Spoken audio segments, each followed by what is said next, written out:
Delhi faculty जब कहा जाए, दिल्ली फैकल्टी,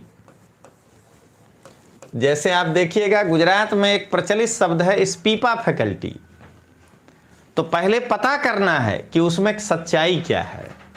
तो वैसे ही चतुर्भुज जाडेजा गुजरात में ऐसे देखिए, तो एक ऐसा फैकल्टी होता है दिल्ली का जिसके पास अपना खुद का इंस्टीट्यूट होता है, वो स्वयं का इंस्टीट्यूट के को लेकर वहां खड़ा होता है, वो वहां का सबसे अपर फैकल्टी होता है। जैसे आपके तोमर सर अगर वहां थे तो तोमर सर किसी कोचिंग में नहीं पढ़ाते थे दिल्ली में, विश्वास एजुकेशन ही उसमें एग्जिस्ट करता था और उसमें तोमर सर पढ़ाया करते थे।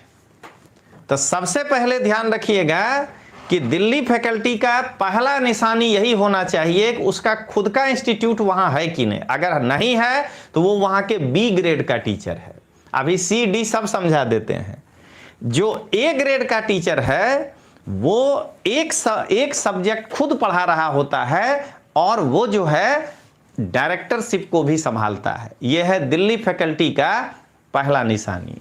और ये पहले प्रकार के टीचर होते हैं और ये टीचर हमारे जैसे होंगे, हमसे भी अच्छे होंगे, लेकिन इनका अपना खुद का वहां इंस्टीट्यूट होगा। जैसे विश्वास एकेडमी 13 साल दिल्ली में एग्जिस्ट किया, जिसके संचालक रजनीश सिंह तोमर हुआ करते थे। आज बढ़िया समझ लीजिएगा। अब ये जिनका अपना इंस्टीट्यूट होता है, ऐसे फैकल्टी दो प्रकार के होते हैं।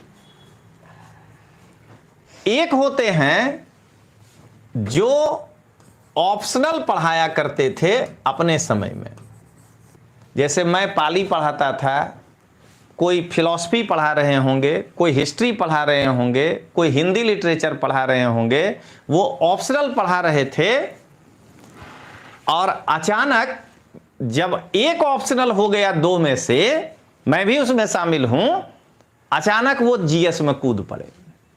हालांकि मैं 2000 ईस्वी से जीएस भी पढ़ा रहा हूं, तो मैं एक ऐसा फैकल्टी था जो दोनों पढ़ाता था। लेकिन अभी जो दिल्ली में जीएस पढ़ा रहे हैं, Ajay Kumar Singh sir, I am from Munger Bihar. कहां से हैं अजय जी आप? एक अपने ऑप्शनल को लेकर के पढ़ाया करते थे, उनका जीएस में पकड़ 0 होता था क्योंकि वो अपने ऑप्शनल में व्यस्त होते थे।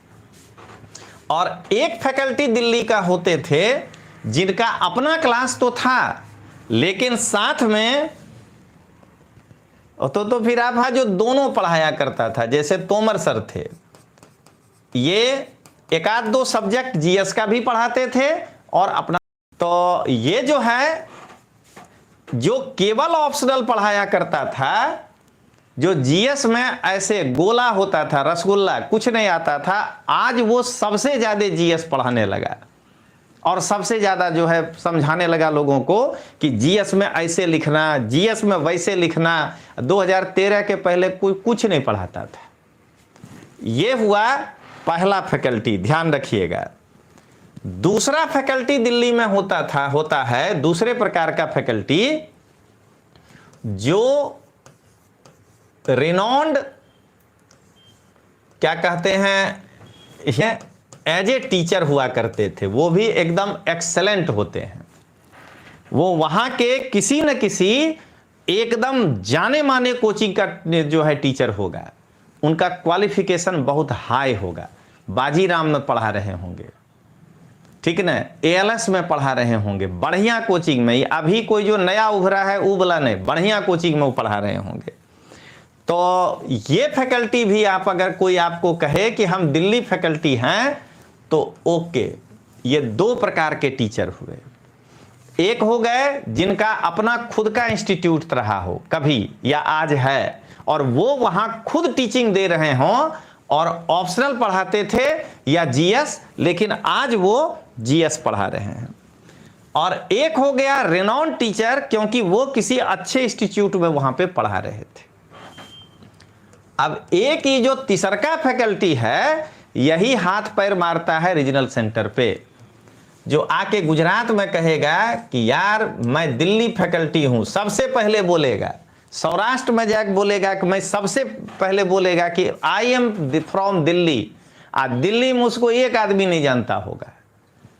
यही फैकल्टी सबसे ज्यादा आकर के आपको हाउ टू राइट कहेगा। अच्छा, तो आप पवन जी के भांजे हैं, तो ये फैकल्टी का बाढ़ अभी गुजरात में और आएगा, आया भी है। यही फैकल्टी आकर के आपको बरगलाएगा हाउ टू राइट, क्योंकि खुद राइट करवे नहीं किया कभी, अब वो करेगा हाउ टू राइट। तो ध्यान रखिएगा, इनसे बचिएगा।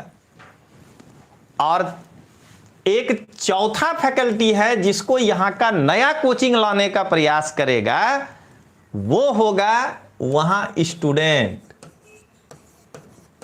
समझ गए? जैसे स्पीपा का स्टूडेंट भी अपने को स्पीपा फैकल्टी बोल देता है बाहर निकल के, वैसे ही वो होगा मुखर्जी नगर का विद्यार्थी। ज्यादा